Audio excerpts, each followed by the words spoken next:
All right, well, in this video, we're going to be looking at the second part of lesson 1.4, which brings us to this idea of a series. Now, an arithmetic series is basically just the sum of an arithmetic sequence. So, like if I have the arithmetic sequence we see here in the box, 5, 7, 9, 11, 13, 15, we see that it is arithmetic because we're adding 2 each time. Now, if I wanted to find the sum of that series by adding together all of those terms, yes, you might think, well, wouldn't it just be easier to use this formula or not to use the formula, just add them all up on our calculator? Yeah, in this situation, that might be the case. But if I had 100 terms in the sequence, you are not going to want to use a calculator. So you want to definitely be familiar with how to use this formula. So this formula, if you recognize, you might recognize some of the letters that we see here from when we talked about sequences. So n refers to the number of terms in the sequence. So in this scenario, we have a total of 1, 2, 3, 4, 5, 6. So there's 6 terms in that sequence, or 6 terms in the series that we're trying to find the sum of. And a sub 1 and a sub n refer to the first and the values of the first and last term. So the first term is 5, the last term is 15, and it's always going to be divided by 2. That's never going to change. So if we think of this as 6 times 20 divided by 2, now there's a couple ways you could do this in your head. You could take 6 times 20 and get 120 and recognize that the half of that would be 60. Or you could take 6 divided by 2 and get 3, multiply 3 times 20 and get 60. Or take half of 20 is 10 and multiply that times 6 and get 60. So you can see that there's a few different choices, a few different ways that you could do this in your head without having to pull out a calculator. But that's the formula. That's the only formula that we need to worry about right now. So again, with this one here, what is the sum of the terms of this arithmetic sequence? So we have 1, 4, 7, 10, and 13. Double check. Yes, it is an arithmetic sequence because we're adding 3 each time. So we're going to use that formula. So we're going to use the formula where first off we have 5 terms. So I'm going to say the sum of that series is we have 5 times the first term is 1, the last term is 13. We're all going to always divide that by 2. Now, yes, we can do that sum in our head, 1 plus 13, very easily. I like to show my work, so in that way you can see where the 14 came from by adding together the first and last terms. So now I can't take 5 times 2, I could take 5 divided by 2, but I'm going to get a decimal. So I'm going to do in my head, I'm going to take half of 14 is 7, and 5 times 7 is 35. So the sum of that series is 35. Now, another reason why we need to know that formula is because sometimes we're going to have problems like this one, where they tell us that there's 10 terms with a first term of 3 and a 10th term of 35. That's all they give me. They don't tell me what we're adding each time. They just tell me that it is, in fact, an arithmetic sequence. So the only way to solve this one is by using that formula. So again, there's 10 terms in the sequence, so n is 10. The first term is 3, and the 10th term is 35. So when I plug those values in, we would have 3 plus 35, again, divided by 2. Or 3 plus 35 is obviously 38. Now, 10 divided by 2 is 5, and you might not know what 5 times 38 would be. So this is one where, again, I would take half of 38. Maybe you recognize that half of 38 is 19. And 10 times 19 would be 190. Otherwise, you will have a calculator handy that you can also use. All right, I want you guys to go ahead and try these next two on your own. So I want you to hit pause and then hit play when you're ready to check to see if you've done these two correctly. All right, let's see how you did. Now, whether or not you identify these different parts like this or not is fine, but I'm going to do it over here. So we could see that n is 7. If we add up 1, 2, 3, 4, 5, 6, sure enough, there's 7 terms in that sequence, where the first term is 5 and the last term is 41.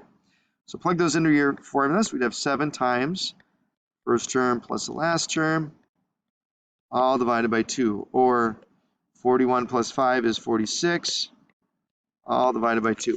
Now this is one you'd probably want to use your calculator, because I don't know that you'd want to do 23 times 7 in your head, but you should have got 161 would be the sum of those terms. And the next one We know that there's 12 terms, with the first term of 3 and a 12th term of 25, or 12 times 28 divided by 2. And when you do that, you end up getting 168 as your answer. So that's how you'd use the formula to find the sum of a series. Now, the other thing you need to be familiar with is this idea of sigma notation. Now, it's also called summation notation.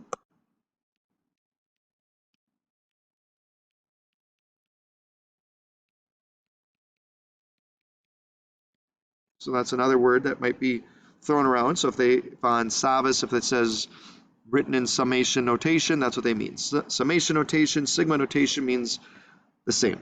Now, what do all these symbols mean? This Greek letter represents the sum. That's what that represents. Now, below there we have what's called the index. So the index tells us what term we're starting with.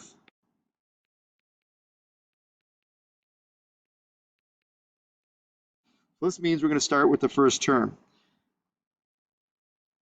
The top tells us the ending term.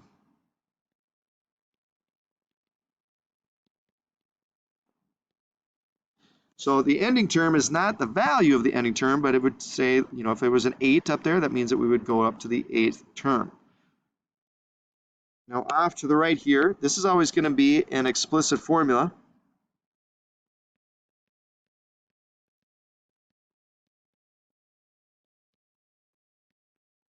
We're going to use that to find the values of the different terms.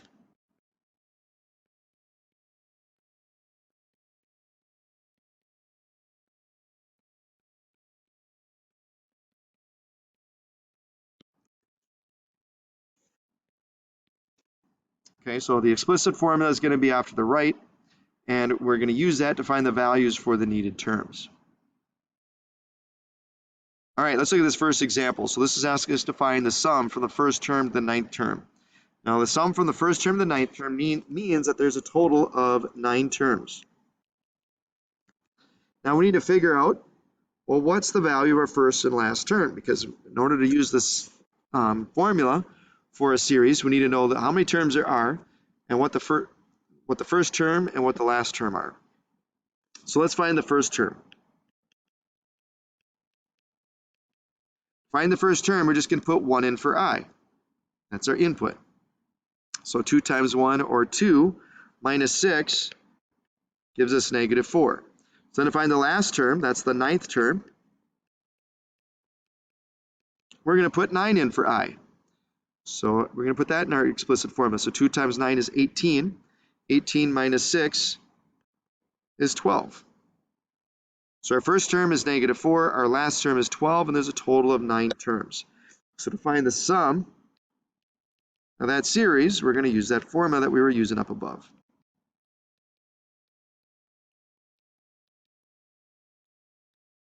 So negative 4 plus 12 is 8. And 9 times 8 is 72, divided by 2 is 36. All right, I want you guys to pause this video, and I want you to try this next one on your own, where we are finding the sum from the first term to the 13th term using that explicit formula, 3i plus 2. So hit pause, and then click on play when you're ready to check to see if you've done it correctly.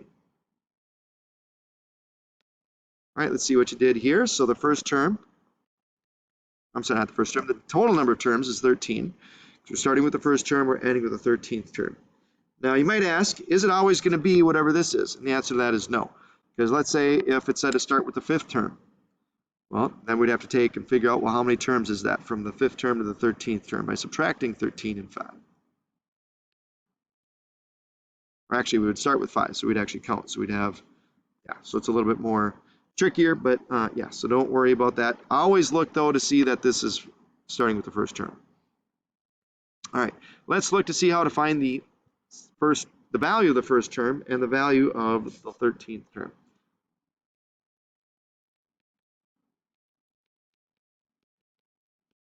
So we take and put 1 in for I, so 3 times 1 is 3, plus 2 is 5. Find the value of the 13th term. We put 13 in for I. So 3 times 13 would be 39 plus 2 is 41. Now we're going to plug those into the formula. If 13 times the quantity 5 plus 41, all divided by 2, or 13 times 46 divided by 2. I expect that you would probably use your calculator for this. And when you do that, you end up getting your answer is 299. All right, let's end with these last two problems. The last two problems, they want us to write this in sigma notation. So what do we need in sigma notation? Well, we need to know that we're starting with the first term. But now we need to figure out, well, yes, the 79 is the last value, but that doesn't tell us what the actual, how many terms it is from the first term to that value of 79. So we need to figure out how many terms there are yet, and we need to figure out an explicit formula. All right, so let's see what we know. We know that the first term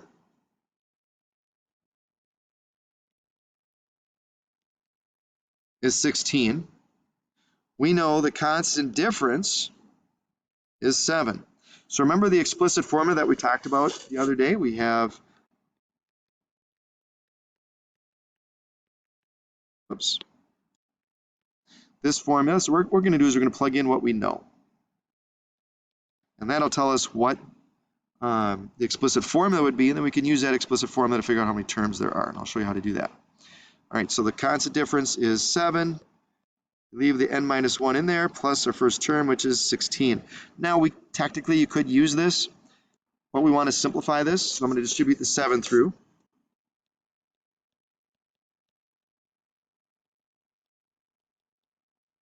And that would give us our explicit formula, which is 7n plus 9. So I'm going to put that over here. And technically, I guess since we're using a letter I for the index, we should say 7i plus 9,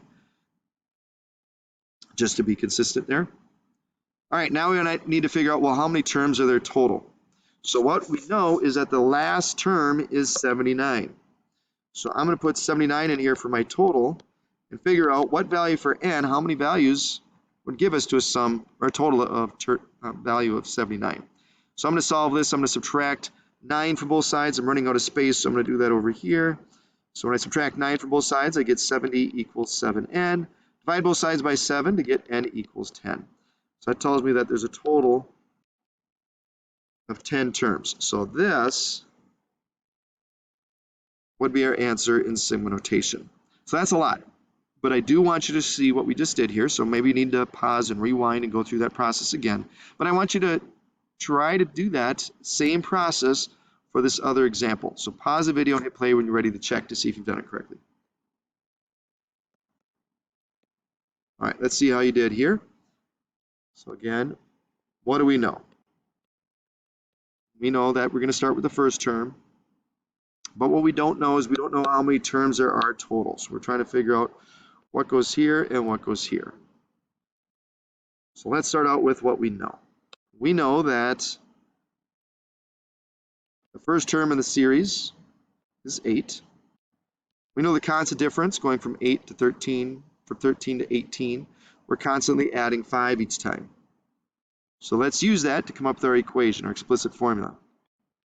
So constant difference of 5 times n minus 1 plus your first term, which is 8. Simplify by distributing the 5 through. So our explicit formula, negative 5 plus 8 would be 3. So our explicit formula is 5n plus 3. Oops, where's my eraser? Here we go.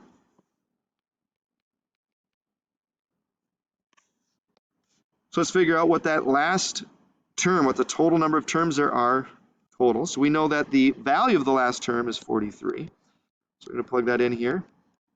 When I solve, I would subtract 3 from both sides to get 40 equals 5n. Divide both sides by 5, and I get n equals 8. So a total of 8 terms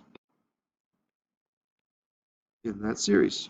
So that would have been your answer for that last problem. So hopefully that makes sense to you. If not, make sure that you go back over and review these last two examples so you can understand how to come up with something in sigma notation. But otherwise, good luck as you work on your assignment.